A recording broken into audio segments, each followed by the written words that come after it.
नमस्कार. आपली माणसं हेच आपलं खरं सोनं असं आपण दसऱ्याला म्हणतो. पण आपल्या माणसांना आपण कसं वागवतो ह्याच्याबद्दल आता पब्लिकनी आणि नेत्यांनी सगळ्यांनी विचार केला पाहिजे. स्पेशली मुंबईबद्दल, कारण की सध्या आमच्या मुंबईकरांची एक 100% वाट लागलेली आहे. ट्रेनमध्ये इतकी गर्दी आहे की फक्त ट्रेन घेतल्यामुळे आमच्या जीवाला आणि शरीराला धोका आहे. कायमच होता पण आता तो वाढतोय. बीएसटी रस्त्यावरून गायब झालेली आहे, त्यामुळे बाईक्सचं प्रमाण वाढलेलं आहे, ट्रॅफिकचं प्रमाण वाढलेलं आहे आणि फक्त बँड्रा ते बोरिवली जायला 2 ते 3 तास लागतायत. चालायला तर म्हणजे चालणाऱ्याला तर आम्हाला असं वाटतं की आपण काहीतरी मोठा गुन्हाच करतोय. सारखं आम्हाला आमच्या शरीराला सांभाळावं लागतं, कारण की फुटपाथ हा नाहीच आहे.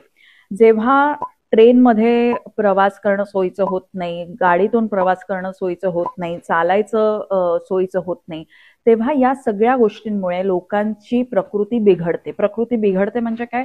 लठ्ठपणा वाढतो. आणि जेव्हा लठ्ठपणा वाढतो तेव्हा लठ्ठपणामुळे होणारे सगळे आजार, मग ते पाठदुखी असो, डोकेदुखी असो, गुडघादुखी असो, मधुमेह असो, ब्लड प्रेशर असो आणि काही टाईपचे कॅन्सर्स असो, हे सगळे वाढतात.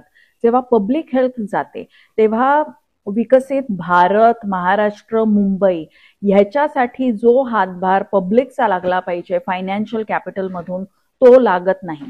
आणि इन्फ्रास्ट्रक्चर त्यामुळे फक्त पब्लिक हेल्थ इश्यू नाही, पण पुढे जाऊन हा इकॉनॉमिक इश्यू ही होणार आहे.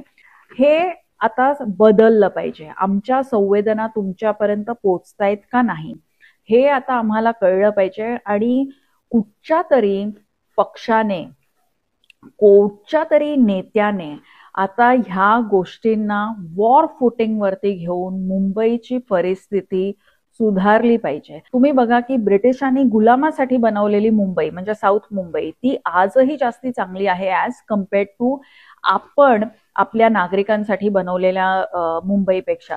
ही खरंच लाजिरवाणी गोष्ट नाही का?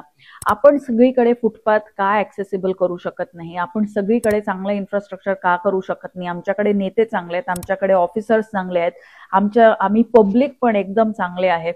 तर आता आपण सगळ्यांनी एकत्र येऊन मुंबईला परत हरित, प्रदूषण फ्री आणि सुंदर बनवण्याचा विडा घेतला पाहिजे.